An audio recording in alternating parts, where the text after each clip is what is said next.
एक आदमी ब्रीफकेस खोलता है। उसमें से सोने के बिस्किट निकलते हैं। काम करते समय उसके हाथ से कांच का शीशा छूटकर टूट जाता है।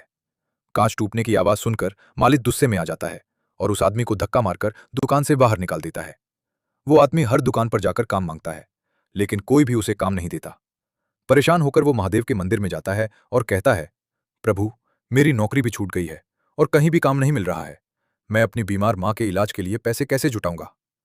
तभी महादेव प्रकट होते हैं और उसे एक जादुई रस्सी देते हुए कहते हैं, इस रस्सी को रात में सोते समय अपने हाथ में बांध लेना। जो भी इच्छा मांगोगे वो पूरी हो जाएगी, लेकिन अगर लालच करोगे तो ये रस्सी गायब हो जाएगी। इतना कहकर महादेव अंतर्ध्यान हो जाते हैं। आदमी अपने घर जाता है और रात को सोते समय रस्सी को हाथ में बांधकर एक इच्छा मांगता है और सो जाता है। अगले दिन वो काम की तलाश में निकलता है। तभी एक बुजुर्ग दादा उसके पास आते हैं और अपनी कहानी बताते हैं। दादा उसकी हालत देखकर भावुक हो जाते हैं और अपना ब्रीफकेस उसे देते हुए कहते, मेरी तो जिंदगी पूरी हो गई है, मेरा अब कोई नहीं है, तुम इसे रख लो।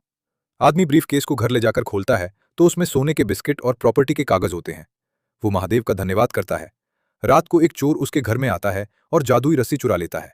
वो अपने घर जाकर रस्सी को हाथ में बांधकर इच्छा मांगता है, लेकिन जैसे ही वो लालच करता है, रस्सी गायब हो जाती है। फिर भी महादेव के लिए किसी ने सब्सक्राइब नहीं किया।